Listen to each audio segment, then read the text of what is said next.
The morning sun cast long shadows across the desolate plains outside Dry Creek, Arizona territory, as Samuel Grady Lane guided his weathered mare, Belle, along the dusty trail. It was March 1886, and the harsh winter had finally loosened its grip on the land. Grady pulled his worn hat lower over his eyes, shielding them from the glare reflecting off the scattered rocks and sparse vegetation. "Hi, how are you? Sorry to interrupt your story, but what I'm going to ask you is really quick, and it will really help the channel to grow and create new stories. Just click below the video image to subscribe. You'll be doing an act of kindness and encouragement to those who are just starting out. Thank you very much, and continue with your story now." At 43, Grady had spent more years in the saddle than most men spent breathing. His face, weathered like old leather, told stories of countless sunrises and storms. Deep lines etched around his steel-gray eyes spoke of a man who had seen too much and trusted too little. The silver stubble on his jaw hadn't seen a razor in weeks, and his clothes bore the dust of 100 lonely trails. "Easy, girl," he murmured to Belle as she snorted nervously, her ears twitching forward. Something had spooked her, and Grady had learned long ago to trust his horse's instincts more than his own. That's when he saw it, black smoke rising in thin wisps against the pale morning sky, about a mile ahead near Devil's Canyon. Grady's hand instinctively moved to the Colt .45 at his hip. In this territory, smoke usually meant trouble, and trouble had a way of finding him even when he tried his hardest to avoid it. As he crested a small ridge, the scene below made his blood run cold. A wagon lay overturned, its contents scattered across the rocky ground like broken dreams. The horses were gone, probably spooked and run off, or worse, stolen. But what made Grady's heart pound wasn't the destruction. It was the small figure huddled behind a boulder, barely visible except for the flash of a torn blue shirt. "Whoa, Belle," Grady whispered, dismounting slowly. He approached with careful steps, his boots crunching softly on the gravel. The child, a boy, maybe 8 or 9 years old, looked up with eyes wide with terror and pain. Blood trickled from a gash on his forehead, and his clothes were torn and dirty. "Easy there, son," Grady said softly, crouching down to the boy's level. "I'm not gonna hurt you. Name's Grady. What's yours?" The boy's lips moved, but no sound came out. He shook his head frantically, tears cutting clean tracks through the dirt on his cheeks. "Can't remember or won't say?" Grady asked gently, when the boy just stared at him with those haunted eyes. Grady nodded. "That's all right. Sometimes the mind protects us from things too hard to bear." As Grady examined the boy's injuries, nothing life-threatening, but enough to explain his disorientation, something glinted in the morning light. Around the child's neck hung a small silver locket, tarnished with age, but still intact. Grady's breath caught in his throat as he recognized the symbol etched into its surface, a distinctive star with 7 points, surrounded by a circle of thorns. His hands trembled as memories flooded back. Memories he'd spent 15 years trying to bury in the bottom of whiskey bottles and endless miles of desert trail. That symbol belonged to the Thornfield family, one of the most powerful ranching dynasties in the territory. But the Thornfields were supposed to be dead, wiped out in a massacre that had changed everything, including Grady's own life. "Where did you get this?" Grady whispered, but the boy just clutched the locket tighter to his chest. A distant rumble of hoofbeats made both of them freeze. Grady's experienced ear counted at least 4 horses, maybe 5, approaching fast from the direction of Dry Creek. In the distance, he could make out a cloud of dust and the dark shapes of riders. "We need to move, son," Grady said urgently, scooping the boy up in his arms. The child was lighter than he should be, probably hadn't eaten properly in days. "Those riders don't look like the welcoming committee." As Grady secured the boy on Belle's saddle and swung up behind him, he caught sight of the approaching riders. Even at a distance, he could see they weren't lawmen or concerned citizens. These men rode with the predatory grace of wolves, their faces hidden beneath low-pulled hats and bandanas. The lead rider, a tall man on a black stallion, raised his hand to signal the others to spread out in a hunting formation. Hold on tight, Grady told the boy, wrapping one protective arm around the small frame while gripping Belle's reins with the other. We're gonna have to ride hard. Belle, sensing the urgency, responded immediately to Grady's heels. They thundered across the rocky terrain, weaving between boulders and jumping dry creek beds. Behind them, the pursuing riders had broken into a full gallop, their shouts echoing across the canyon walls. As they rode, Grady's mind raced faster than Belle's hooves. The timing was too convenient to be coincidence. A Thornfield child, if that's what this boy was, appearing just as mysterious riders showed up to claim him. But the Thornfields were supposed to be extinct, their entire bloodline erased in one bloody night 15 years ago, a night that had cost Grady everything he'd ever loved. The boy pressed closer against Grady's chest, his small hands gripping the cowboy's shirt with desperate strength. Despite his terror, there was something familiar about the child's profile, something that tugged at Grady's memory like a half-remembered song. "Don't worry, son," Grady said, his voice steady despite the chaos around them. "I've been running from ghosts for 15 years. I know every hiding place between here and Mexico." But as they approached the outskirts of Dry Creek with its weathered buildings and suspicious inhabitants, Grady realized that this time might be different. This time the ghosts might be real, and they might be coming for more than just him. The boy looked up at Grady with those haunting eyes, and for just a moment, the cowboy saw something that made his heart skip a beat. A flash of recognition, a hint of trust, and something else.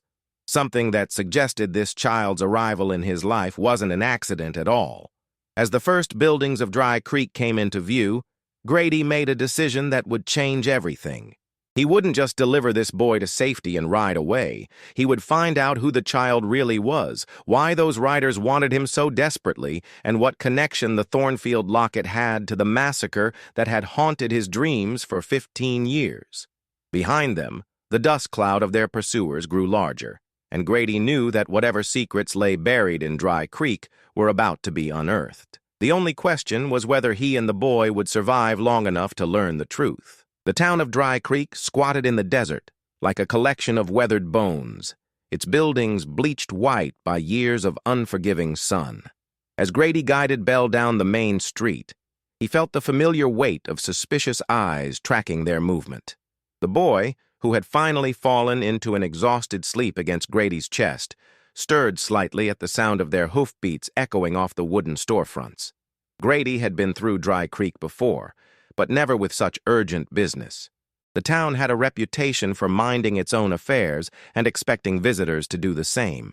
Sheriff Marcus Whitmore ran a tight ship, but Grady had always suspected the man's loyalties lay more with whoever paid the highest price than with any notion of justice. "Easy, Belle," Grady murmured as his mare shied away from a group of men lounging outside the Silver Dollar Saloon. Their conversation died as he passed, replaced by the kind of silence that made the hair on the back of his neck stand up. The boy's eyes fluttered open, immediately alert despite his exhaustion. "Where are we?" he whispered, his voice hoarse and small. "Dry Creek," Grady replied, scanning the street for any sign of their pursuers. "We need to get you looked at by a doctor, and I need to send some telegrams." "Doctor." Helena Morrison's office sat at the end of Main Street, a modest wooden building with clean white curtains and a sign that had seen better days. Grady had heard she was one of the few honest people in Dry Creek, a woman who'd come west after losing her husband in the war between the states and had built a reputation for treating anyone who needed help, regardless of their ability to pay. As they dismounted, the boy's legs buckled slightly, and Grady caught him before he could fall. "I've got you, son. The doc's gonna fix you right up." Dr. Morrison answered their knock immediately, as if she'd been expecting them. She was a woman in her 40s with prematurely gray hair pulled back in a practical bun and intelligent green eyes that missed nothing. Her gaze moved quickly from Grady to the boy, and her expression softened with concern. "Bring him in," she said without preamble, leading them to a clean examination room. "What happened?" "Found him by an overturned wagon out near Devil's Canyon," Grady explained as she began examining the boy's injuries. "He's been through something terrible, Doc. Can't remember his name. and there were riders chasing us. Dr. Morrison's hands stilled for a moment. Riders? How many? 4, maybe 5. They didn't look like the type to give up easy. As the doctor cleaned the boy's wounds, Grady noticed her eyes linger on the silver locket around the child's neck. Her face went pale, and she glanced quickly at Grady before returning to her work. "Doctor?" Grady pressed. "You recognize something?" She was quiet for a long moment, applying a bandage to the boy's forehead with practiced efficiency. Finally, she spoke in a voice barely above a whisper. "That locket. I haven't seen one like it in 15 years. The boy's eyes darted between them, sensing the tension in the room. Grady leaned forward, his voice urgent. "What do you know about it?" Dr. Morrison finished with the bandages and stepped back, her hands trembling slightly.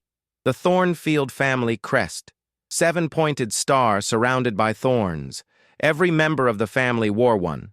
She looked directly at Grady. "But that's impossible. The Thornfields are all dead."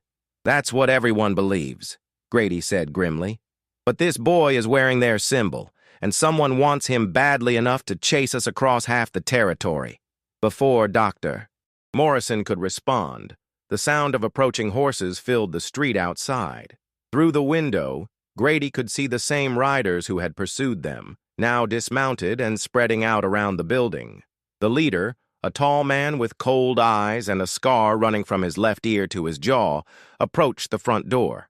"Back room," Dr. Morrison whispered urgently. "There's a door that leads to the alley." But it was too late. The front door burst open, and the scarred man entered with 2 of his companions. Their spurs jingled ominously as they walked, and the smell of sweat, leather, and gunpowder filled the small office. "Afternoon, Doc," the leader said, his voice smooth as silk and twice as dangerous. "Name's Caleb Rourke. I believe you have something that belongs to my employer." Dr. Morrison stepped protectively in front of the examination table where the boy sat frozen with fear. "I don't know what you're talking about." Rourke's smile was cold as winter wind. "The boy, Doc. We know he's here. We tracked him and his protector right to your door." His eyes found Grady and his smile widened. Well, Samuel Lane, heard you were dead." "Disappointed?" Grady asked, his hand resting casually on his gun butt. "Not at all. Makes this more interesting." Rourke's gaze shifted to the boy. "You know, kid, you've caused us a lot of trouble. Time to come home." The boy shrank back against the examination table, shaking his head frantically. For the first time since Grady had found him, the child spoke clearly. "I won't go back. I won't." Rourke's expression darkened. "You don't have a choice, boy. Your grandfather's been worried sick about you." "My grandfather's dead!" the boy shouted, tears streaming down his face. "You killed him! You killed them all!" The words hit the room like a thunderclap. Grady felt pieces of a 15-year-old puzzle suddenly clicking into place. This wasn't just any child. This was a Thornfield survivor, a living witness to the massacre that had destroyed one of the most powerful families in the territory. "Now that's where you're wrong, boy," Rourke said, his voice taking on a menacing edge. "Your grandfather is very much alive, and he's been looking for you for a very long time." Grady stepped forward, his Colt appearing in his hand with practiced speed. "The boy says he doesn't want to go. That's good enough for me." Rourke's men reached for their weapons, but Grady's reputation preceded him. Even these hardened killers hesitated when facing the man who had once been known as the fastest gun in Arizona territory. "You're making a mistake, Lane," Rourke warned. "This is bigger than you know, bigger than some lost kid and your guilty conscience." "Maybe," Grady admitted, "but I've made worse mistakes and lived to regret them." The standoff stretched taut as a bowstring until Dr. Morrison spoke up. "Sheriff Whitmore is making his rounds. He'll be here any minute." Rourke's laugh was harsh. "The sheriff knows better than to interfere with my business, Doc. But we'll be back." He looked directly at the boy. "You can't run forever, Thomas. Eventually, you'll have to face the truth about who you really are." Thomas. The boy's name was Thomas, and from his reaction, it was clear that Rourke knew far more about the child's identity than he was letting on. As quickly as they had arrived, Rourke and his men were gone, leaving behind only the echo of their spurs and the promise of their return. Grady holstered his weapon, but his eyes remained fixed on the window, watching the street. "Thomas," he said softly, turning to the boy. "Is that your name?" The boy, Thomas, nodded slowly. "Thomas Thornfield. And everything I remembered. It's all true, isn't it? They really are all dead." Grady knelt beside the examination table, meeting the boy's eyes. "I don't know, son, but I promise you this. We're going to find out the truth. All of it." As the sun began to set over Dry Creek, casting long shadows across the dusty street, Grady realized that his quiet life of solitude was over. The past he'd been running from had finally caught up with him, and this time he couldn't face it alone. Night fell over Dry Creek like a black shroud, and with it came the whispers. Grady had secured a room at the Frontier Inn, the town's only boarding house, but sleep remained elusive. Thomas lay curled on the narrow bed, finally resting peacefully for the first time since Grady had found him. The boy's face, relaxed in sleep, bore an unmistakable resemblance to someone Grady had known long ago, someone whose memory still haunted his dreams. A soft knock at the door made Grady's hand move instinctively to his gun. "Who is it?" "Dr. Morrison," came the whispered reply. "We need to talk." Grady opened the door carefully, checking the hallway before allowing her inside. The doctor carried a small leather satchel and wore a heavy coat, despite the warm evening air. "I brought some medicine for the boy," she said, but her nervous glances toward the window suggested she had come for more than medical reasons. "And some answers you need to hear." She set the satchel down and turned to face Grady, her expression grave. 15 years ago, I was the doctor who treated the survivors of the Thornfield massacre. There weren't supposed to be any, but..." She looked at Thomas, sleeping peacefully. "There was one child who disappeared that night, a 5-year-old boy named Thomas." Grady felt his chest tighten. "You're saying this is the same boy? Look at him, Grady, really look." "Doctor." Morrison's voice was barely above a whisper. "He has his father's eyes, his mother's chin. This is Jonathan and Elizabeth Thornfield's son." The names hit Grady like physical blows. Jonathan Thornfield had been his closest friend, the man who had stood by him when the rest of the territory turned against him. Elizabeth had been everything good in a world that seemed determined to crush hope beneath its boot. "That's impossible," Grady said. But even as the words left his mouth, he knew they weren't true. The resemblance was undeniable once you knew what to look for. "I thought the same thing when I saw the locket," Dr. Morrison continued. "But then I remembered something. The night of the massacre, there were rumors that one of the children had been taken, not killed, hidden away by someone who wanted to use him later." "Use him for what?" Before she could answer, Thomas stirred on the bed, his eyes opening slowly.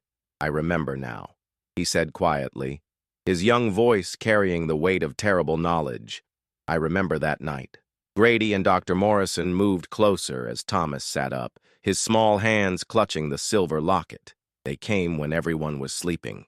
Thomas began, his voice steady despite the tears in his eyes. "Men with guns and torches. Papa tried to fight them, but there were too many. Mama hid me in the root cellar and told me not to come out no matter what I heard." Grady's throat felt tight. "What happened then?" "I heard screaming, gunshots. Then everything went quiet." Thomas looked up at Grady with those haunting eyes. "A man came and found me. He said his name was Silas Blackwood and that he was my grandfather. But I knew he was lying. Grandfather Thornfield had been dead for 2 years." The name Silas Blackwood sent ice through Grady's veins. Blackwood was a legend in the territory, a man who had built an empire through violence and intimidation, someone who collected debts in blood and never forgot a slight. "Blackwood took you?" Dr. Morrison asked gently. Thomas nodded. "He said I was his insurance policy, that someday when I was older I would help him claim what was rightfully his. He kept me locked up in a big house with guards everywhere. But last week, I heard him talking to his men. He said it was time, that the boy was old enough to serve his purpose." "What purpose?" Grady asked, though he was beginning to understand. "The Thornfield Ranch," Thomas said simply.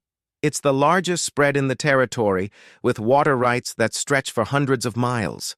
Blackwood has been trying to claim it for years, but the law says it belongs to the Thornfield heirs. As long as everyone believed the family was extinct, he could eventually claim it through some legal trick. But if a true heir appeared, he'd have to kill the heir or find another way, Grady finished grimly. Or, Dr. Morrison said slowly, he could control the heir, raise him to believe that Blackwood was his rightful guardian, then use him to legitimately claim the property. Thomas shook his head violently. I would never help him, never. That's why I ran. I heard them planning to bring me back here to Dry Creek and make me sign papers saying he was my legal guardian. But I won't do it. Grady knelt beside the bed, placing a gentle hand on Thomas's shoulder. You won't have to, son. I promise you that. But you don't understand, Thomas said urgently. Blackwood owns this town. The sheriff, the judge, most of the businessmen. They all work for him. He's been planning this for years. A chill ran down Grady's spine as pieces of the puzzle continued to fall into place. That's why Rourke was so confident. He knew we couldn't run forever, and when we stopped, it would be in a place where Blackwood controlled everything. Dr. Morrison moved to the window, peering carefully through the curtains. There are men watching the building, at least 3 that I can see. Grady joined her at the window. Sure enough, dark figures lurked in the shadows across the street, their attention focused on the boarding house. We're trapped. Not necessarily, Dr. Morrison said thoughtfully. There's something else you need to know about why you're really here. Grady turned to face her, sensing that whatever she was about to reveal would change everything. The night of the Thornfield massacre, you weren't just a friend of the family, she said carefully. You were supposed to marry Elizabeth Thornfield the following month. The engagement had been announced, the invitation sent. The words hit Grady like a physical blow. He had buried those memories so deep that sometimes he could almost convince himself they had never been real. Elizabeth's laugh, her gentle touch, the way she looked at him like he was the only man in the world who mattered. Blackwood killed her to get to you, Dr. Morrison continued. He knew that as long as you were alive and connected to the Thornfield family, you'd be a threat to his plans. So he destroyed everything you loved and made sure you'd spend the rest of your life running from the guilt. Thomas was watching Grady with wide eyes, beginning to understand the connection between them. You loved my mother. Grady's voice was barely a whisper, more than life itself. Then you'll help me stop him? Thomas asked. You'll help me make him pay for what he did? Grady looked at this brave boy, Elizabeth's son, the child who should have been his stepson, and felt something he hadn't experienced in 15 years. Purpose. Yes, he said firmly. But first, we need to get out of this town alive. As if summoned by his words, the sound of boots on the stairs echoed through the thin walls. Their time was running out, and Grady knew that whatever happened next would determine not just their survival, but the fate of the Thornfield legacy and the truth about that terrible night 15 years ago. The boy who had been lost was found, but the real battle was just beginning. Dawn broke over Dry Creek with the promise of violence hanging in the air like morning mist.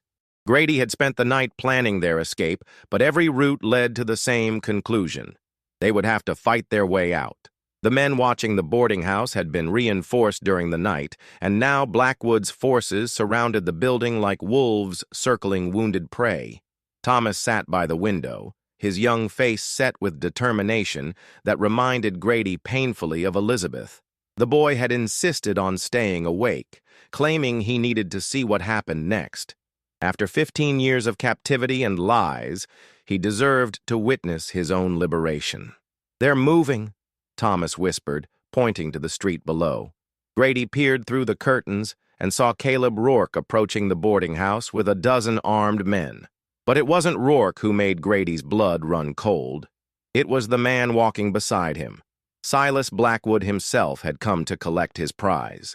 Even at 65, Blackwood cut an imposing figure. Tall and lean, with silver hair and cold blue eyes, he moved with the confidence of a man who had never been denied anything he wanted. His expensive suit and polished boots marked him as someone who preferred others to do his killing, but the gun at his hip suggested he was still capable of handling the job personally. "Thomas," Blackwood called out, his voice carrying easily in the morning air. "I know you're up there, boy. It's time to come home." Thomas pressed closer to the window, his small hands clenched into fists. "I'm not going anywhere with you." Blackwood's laugh was cold and calculating. "You don't have a choice, grandson. I've been patient for 15 years, but my patience has limits." "He's not your grandson," Grady called down, stepping into view at the window. "And if you want him, you'll have to go through me." "Samuel Lane," Blackwood said, his voice filled with mock surprise. "I heard you were in town. Still playing the hero, I see. Still failing to protect the people you love." The words were designed to wound, and they found their mark. But instead of the crushing guilt Grady had carried for 15 years, he felt something else. Clarity. The boy beside him was living proof that not everyone had died that night. Elizabeth's son had survived, and that meant something good had come from all the pain. "The difference is," Grady replied, "this time I know who the real enemy is." Dr. Morrison appeared at Grady's shoulder, carrying her medical bag and a determined expression. "This has gone on long enough, Silas. The boy doesn't want to go with you, and the law is what I say it is," Blackwood interrupted. "Sheriff Whitmore, arrest these people for kidnapping." Sheriff Whitmore stepped forward reluctantly, his badge catching the morning light. Grady had known Marcus Whitmore for years. He was a weak man, but not an evil one. The conflict in his eyes suggested he knew this was wrong, but lacked the courage to stand against Blackwood. "I'm sorry, Grady," Whitmore said, his hand resting uncertainly on his gun. "But I have my orders." "Your orders are to protect the innocent," Dr. Morrison said firmly. "That boy has been held against his will for 15 years. He's the rightful heir to the Thornfield estate, and you know it." Murmurs rippled through the crowd that had gathered to watch the confrontation. The name Thornfield still carried weight in the territory, and the idea that an heir had survived was spreading quickly through the assembled townspeople. Blackwood's eyes narrowed dangerously. "Enough of this charade. Rourke, take the boy." But as Rourke started toward the boarding house, a new voice cut through the tension. "I wouldn't do that if I were you." Everyone turned to see a tall man in a black coat walking down Main Street. Judge Harrison Caldwell was known throughout the territory as one of the few completely honest officials, a man who couldn't be bought or intimidated. His presence in Dry Creek was unexpected and, for Blackwood, clearly unwelcome. "Judge Caldwell," Blackwood said carefully, "what brings you to our little town?" "A telegram from Dr. Morrison," Caldwell replied, producing a document from his coat, "concerning the discovery of a missing heir to the Thornfield estate. I've brought the necessary paperwork to establish the boy's identity and legal status." Blackwood's composure cracked slightly. "That's impossible. The boy is my ward, legally adopted after his family's tragic death." "Funny thing about that," Caldwell said, unfolding the document. "I've been researching your claim, Mr. Blackwood. It seems the adoption papers were filed 3 days after the massacre, but they were backdated to appear as though they were signed before the family's death." "That's fraud, Mr. Blackwood. Federal fraud." The crowd's murmur grew louder, and Grady could see panic beginning to creep into Blackwood's eyes. The man had built his empire on lies and intimidation, but he couldn't fight the federal government. "Furthermore," Caldwell continued, "I have here a sworn statement from a witness to the Thornfield massacre, someone who saw you leading the attack that night." Blackwood's hand moved toward his gun, but Grady was already in motion. He vaulted through the window, landing in the street with his Colt drawn. The years of running and hiding were over. It was time to face the man who had destroyed his life. "It's over, Blackwood," Grady said, his voice steady as granite. "The boy is free, the truth is out, and you're going to pay for what you did." "Am I?" Blackwood smiled coldly. "You always were too sentimental, Lane. That's why you lost everything." The gunfight that followed was swift and decisive. Blackwood was fast for an older man, but Grady had spent 15 years honing his skills in the unforgiving wilderness. His shot took Blackwood in the shoulder, spinning the man around and sending his gun flying into the dust. Rourke and his men found themselves facing not just Grady, but Judge Caldwell's federal marshals, who had been positioned around the town since before dawn. The fight went out of them quickly when they realized they were outnumbered and outgunned. As the dust settled, Thomas climbed down from the boarding house and walked slowly toward the fallen Blackwood. The man who had stolen his childhood and murdered his family looked up at him with hatred and defeat warring in his eyes. "You think this changes anything, boy?" Blackwood snarled. "You're still alone, still an orphan." Thomas looked down at him with Elizabeth's eyes and Jonathan's quiet strength. "No," he said simply. "I'm not alone anymore." He turned to Grady, and the cowboy saw in that young face the future he had thought was lost forever. Not the life he had planned with Elizabeth, but something new and equally precious, the chance to honor her memory by protecting her son. "What happens now?" Thomas asked.